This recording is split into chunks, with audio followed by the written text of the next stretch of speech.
Welcome back to this week's edition of Fridays in the Field, brought to you by FNBO, the Great Big Small Bank.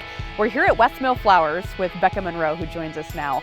Becca, a lot has happened this summer since we've been here. We were here about a month and a half ago, and already you guys are doing a lot of different things. So tell us what goes on this time of year. Yeah, so this time of year we are bursting with color. It is so fun, but we are also now thinking about what we do after harvest. And we're thinking we have frost on our mind for lots of reasons, but how can we prepare for fall planting?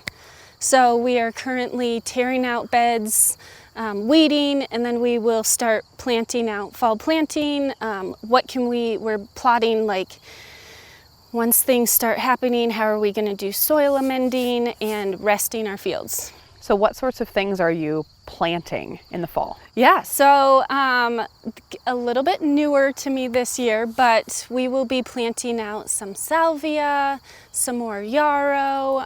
We have dusty miller that I'll be putting in our high tunnel, and a couple of other fun things that we know can plant, and we will have just bountiful harvest early spring.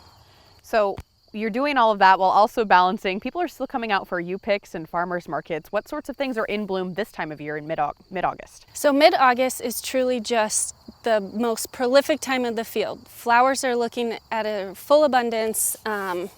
We honestly have everything in bloom right now. So it is so fun.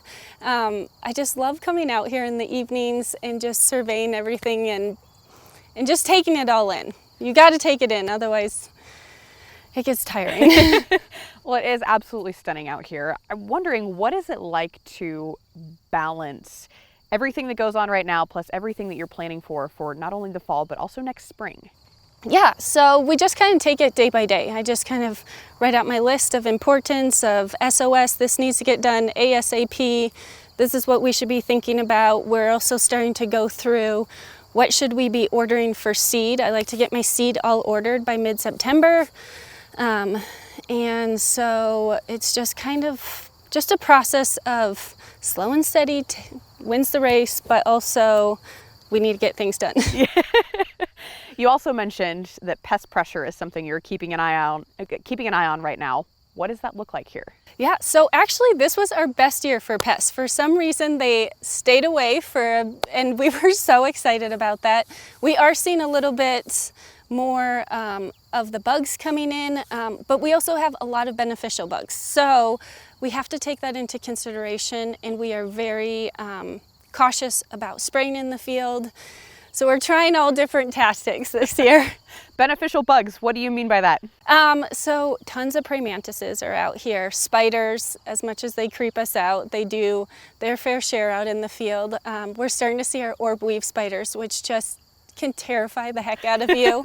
And so I always wear gloves out here as false protection on my hands. We also have bumblebees, and they are sleeping underneath a lot of the celosia at night. A bunch of different wasps that truly do a good job getting rid of all of the pests that we don't want out here. Okay, I would have never considered that. Okay, so we'll talk about this in about 6 weeks or so, but you guys also do a lot of activities in the fall. What goes on here at West Mill Flowers in the fall?